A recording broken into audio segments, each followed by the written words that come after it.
نحمده ونصلي على رسوله الكريم أما بعد فأعوذ بالله من الشيطان الرجيم بسم الله الرحمن الرحيم رب اشرح لي صدري ويسر لي أمري واحلل عقدة من لساني يفقهوا قولي. Class number 182 para number 19 سورہ شورى آیت نمبر 69 سے 104 تک انشاءاللہ ہم کور کرنے کی کوشش کریں گے. بسم اللہ الرحمن الرحیم. وَاتْلُ عَلَيْهِمْ نَبَأَ ابراہیم. وَاتْلُ اور پڑھ سنائیے علیہم ان پر یعنی اہل مکہ پر، کیونکہ وہ جو تھے اس صورت کے سب سے پہلے جن کے اوپر نازل ہو رہی تھی وہ سب سے پہلے تھے مخاطب. نبأ خبر ابراہیم علیہ السلام کی، یعنی اہم واقعہ، اہم قصہ، ایسی خبر جس کا تعلق پچھلے والے لوگوں سے ہے، یعنی ان کے ساتھ ہے، اہل مکہ کے ساتھ ہے، کیونکہ یہ اپنے آپ کو ابراہیم علیہ السلام کی اولاد کہتے تھے، خود کو ان کا وارث سمجھتے تھے اور اس بات کا دعویٰ کرتے تھے کہ یہ ان کے دین پر ہیں. تو ان کو اب ان کی ریالٹی بتائی جا رہی ہے کہ ابراہیم علیہ السلام کون تھے، تو ان کا تعلق ان سے تھا. یہ جب قولا اس نے کہا، یعنی ابراہیم علیہ السلام نے، لی ابی ہی اپنے باپ سے، وقوم ہی اور اپنے قوم سے، ما تعبدون کس کی تم عبادت کرتے ہو، یعنی ایک کویشچن کیا، ایک ریفلیکٹیو کویشچن کیا تاکہ ان کی عقل کو جھنجھوڑ سکیں. کس کی تم عبادت کرتے ہو؟ قالو انہوں نے کہا، نعبدو ہم عبادت کرتے ہیں، اسنامن بتوں کی، فنظلو تو ہم ہمیشہ رہیں گے، لہا ان کے لیے، عاکفین جم کر بیٹھنے والے، یعنی ڈٹائی کے ساتھ ان پر عمل کرنے والے، یعنی ڈٹرمنیشن انہوں نے اپنے شو کر رہے ہیں اور فخر کے ساتھ، گھمنڈ کے ساتھ بتا رہے ہیں کہ ہماری موجودہ حالت اور آئندہ جو حالت ہے وہ کیا ہے. موجودہ حالت یہی ہے کہ ہم عبادت کر رہے ہیں اور آئندہ بھی ان کی عبادت کرتے رہیں گے، یعنی فنظلوا لها عاکفین، ہم ہمیشہ رہیں گے ان کے لیے جم کر بیٹھنے والے. اولا اس نے کہا، یعنی ابراہیم علیہ السلام نے، حل کیا، یسمعونکم وہ سنتے ہیں تمہیں، اذ جب تدعون تم پکارتے ہو، یعنی ٹھیک ہے مان لیا تم ان کو پوچھتے ہو، تو یہ ایک بتاؤ کیا وہ سنتے ہیں جن کو تم پکارتے ہو؟ او یا ینفعونکم وہ نفع دیتے ہیں تمہیں، یعنی جب تم ان کی عبادت کرتے ہو تو تمہیں کوئی فائدہ ملتا ہے. او یضرون یا وہ نقصان دیتے ہیں تمہیں، یعنی اگر تم ان کی عبادت نہیں کرو تو تمہیں محسوس ہوتا ہے کہ وہ تم سے ناراض ہیں. اب قولو انہوں نے کہا، بلکہ وجدنا پایا ہم نے، آباءنا اپنے آباء و اجداد کو، کذالک اسی طرح، یفعلون وہ کرتے تھے، یعنی وہی بیسک دلیل، کیونکہ بڑے وہ کر رہے تھے تو ہم بھی اس چیز کو اس لیے کر رہے ہیں، بڑے کرتے آ رہے تھے تو یہ چیز ٹھیک ہوگی. پرانے لوگ کرتے آ رہے تھے، کیا یہ نیا نیا دین لے کر آنا اور کہنا کہ مہندی مائیوں میں نہیں شامل ہونا ہے، تو ہمیشہ سے یہ چیز ہوتی جا رہی تھی، تو اس میں کیا نئی بات ہے. ٹھیک ہے.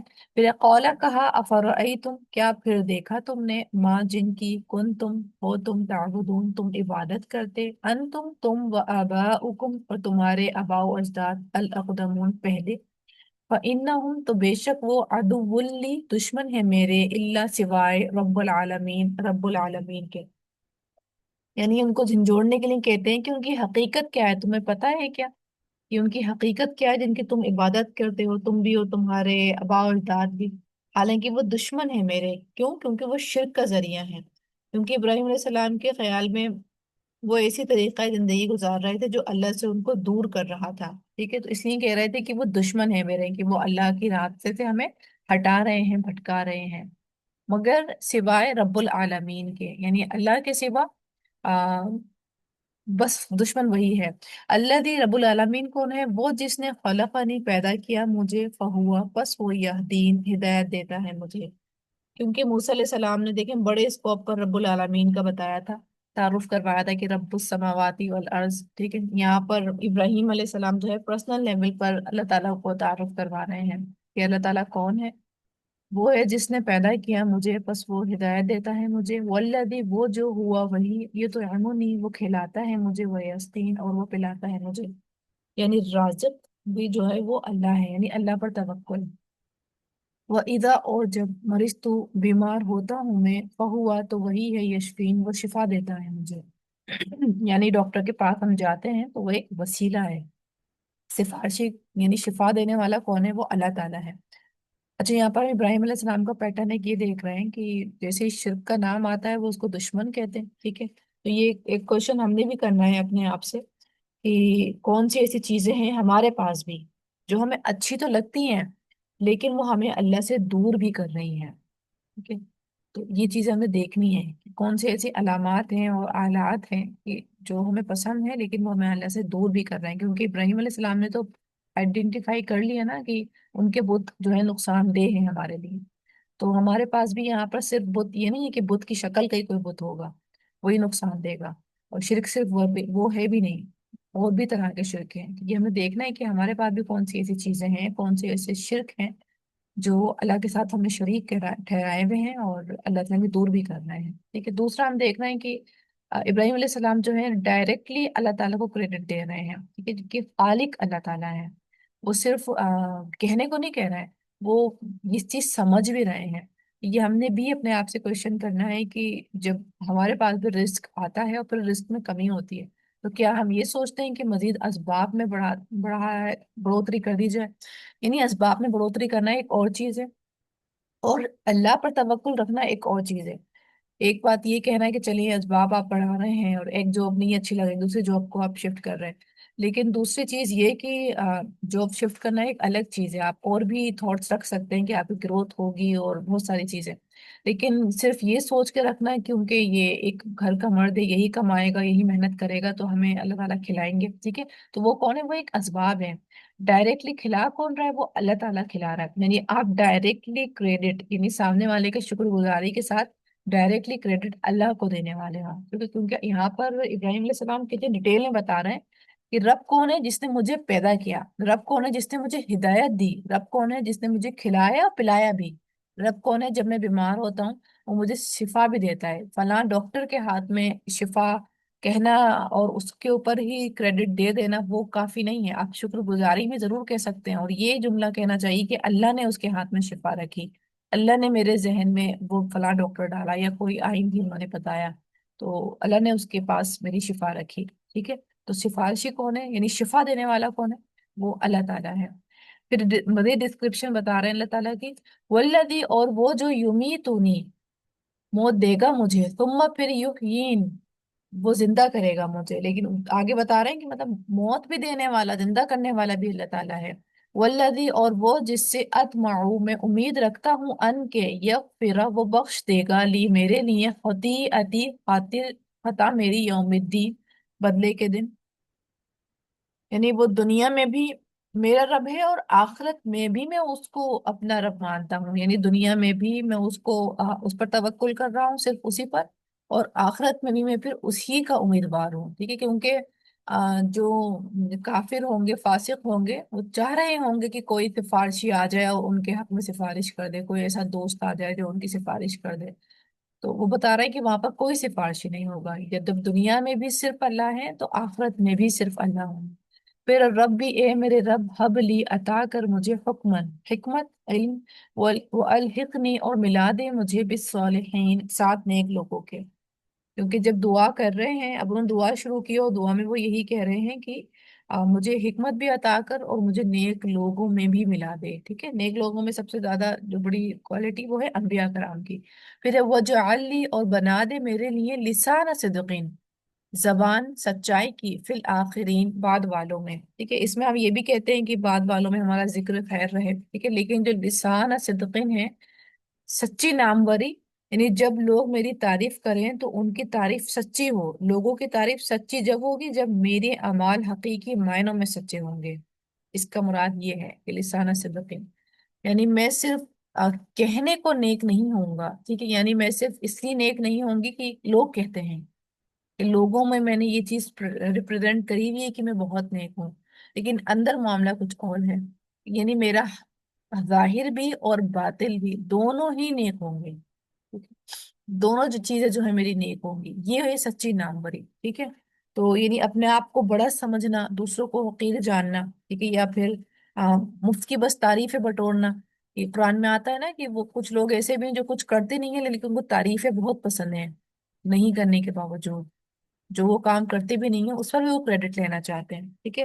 اور تعریف حاصل کرنے کے لیے پھر نمود و نمائش کرنا کہ لوگ آپ کی واہواہی کریں، تو یہ سب چیزیں کیا ہیں؟ یہ لسانہ صدقین میں نہیں ہے۔ لسانہ صدقین میں کیا ہے کہ آپ کا ظاہر اور آپ کا باطن دونوں ایک ہوں،